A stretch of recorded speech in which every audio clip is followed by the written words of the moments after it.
जय जगन्नाथ पिलाମାନେ ଆଜି ଆମର ଆଉ ଏକ ନୂତନ ଭିଡ଼ିଓକୁ ଆପଣମାନଙ୍କୁ ସ୍ୱାଗତ।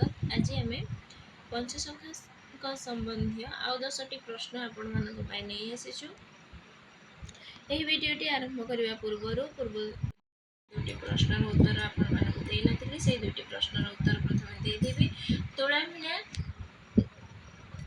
ପୁସ୍ତକଟି ଶିବ ପାର୍ବତୀଙ୍କ କଥୋପକଥନରେ ରଚିତ ହୋଇଛି। ନବମ ପ୍ରଶ୍ନ ଥିଲା।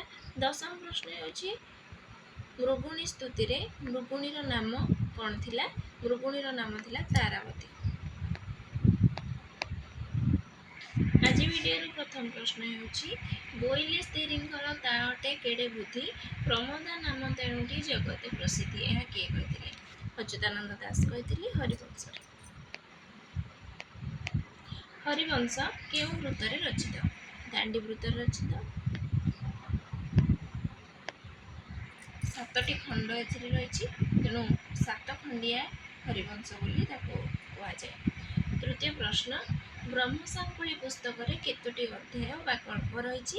13ଟି କଳ୍ପ ରହିଛି। ଏଥିରେ ଥିବା ଅଧ୍ୟାୟ ଗୁଡ଼ିକର ନାଁ ହେଉଛି କଳ୍ପ।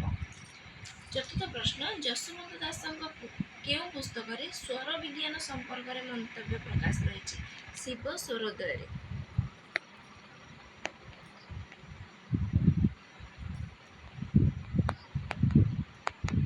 ପଞ୍ଚମ ପ୍ରଶ୍ନ ପ୍ରେମ ଭକ୍ତି ବ୍ରହ୍ମ ଗୀତା କେତେ ଅଧ୍ୟାୟ ବିଶିଷ୍ଟ?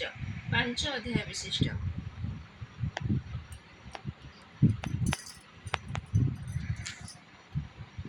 ଷଷ୍ଠ ପ୍ରଶ୍ନ ଚୈତନ୍ୟଙ୍କ ଠାରୁ ସୂର୍ଯ୍ୟାକେକ୍ଷୀର ମନ୍ତ୍ର କିଏ ପ୍ରାପ୍ତ ହୋଇଥିଲେ? ଶିଶୁ ଅନନ୍ତ ଦାସ।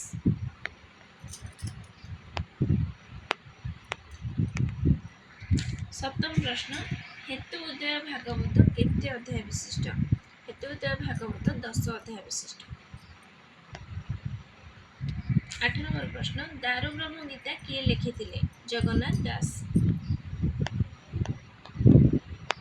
ନବମ ପ୍ରଶ୍ନ ଅର୍ଥ କୋଇଲିରେ କେଉଁ କୋଇଲିର ତାତ୍ତ୍ୱିକ ବ୍ୟାଖ୍ୟା ହୋଇଛି? ଦଶମ ପ୍ରଶ୍ନ ରାସ ପଞ୍ଚାଧ୍ୟାୟୀରେ କେଉଁ ଋତୁର ବର୍ଣ୍ଣନା ରହିଛି? ଏହି ଦୁଇଟି ପ୍ରଶ୍ନର ଉତ୍ତର ଆପଣମାନେ କମେଣ୍ଟ ମାଧ୍ୟମରେ ଜଣାଇବେ। ଏପରି ନୂତନ ଭିଡ଼ିଓ ପାଇବା ପାଇଁ ଆମ ଚ୍ୟାନେଲକୁ ସବସ୍କ୍ରାଇବ୍ କରିଦିଅନ୍ତୁ, ଆମ ସହିତ ଯୋଡ଼ି ହୋଇ ରହିଯାଆନ୍ତୁ, ସାଙ୍ଗସାଥିମାନଙ୍କ ସହିତ ସେୟାର